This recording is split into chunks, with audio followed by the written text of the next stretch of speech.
with the Japan team, champion team. So, kamusta rin yung experience in captaining Arash Gym? Siyempre, nandun yung pressure na I have to lead the team. Pero, very, madali naman sumunod yung mga kasama ko. And sa sarili nila, alam nila yung mga adjustments na kailangan namin. And mature enough na sila para mag-adjust ang sarili nila. Facing a Japanese team, kamusta naman yung experience? Siguro dito lumalabas yung mga pagkukulang pa ng team namin. Kasi sila yung kabila, alam na nila kung paano sila gagalaw, paano sila didiskarte. Kami naman sa side namin, nakita namin ano pa yung kulang namin and what we have to work on. Doon yun yan, nakalaban yung Japanese team. Siguro on the defense side, ano lang yung nakita mo na parang kailangan ma-improve nyo pa para lumahatin yung mga ganun sa for us talaga, siguro kulang pa sa push and both ways sa net and sa floor defense. Kailangan pa naming mag-connect and ibalik yung chemistry together kasi walang ibang ginagawa yung kalaban. Sa side lang namin talaga yung inconsistent. Kumusta lang having another lady spiker si Marsa Alba?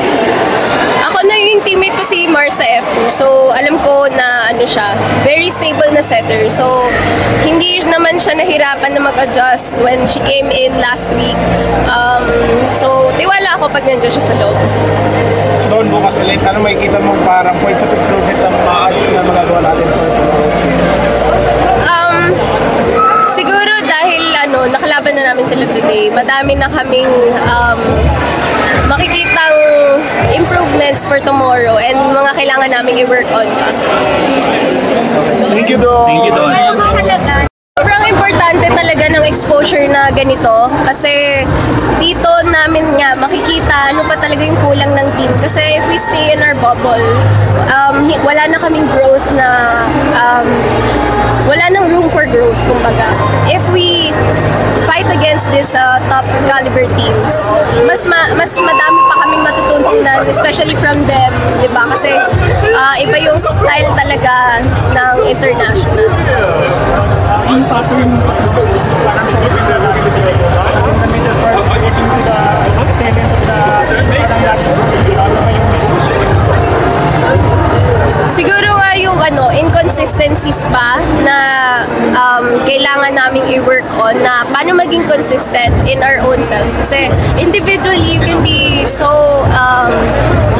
you can be the best, but together, it's a different kind of skill na kailangan namin ma-perfect pa.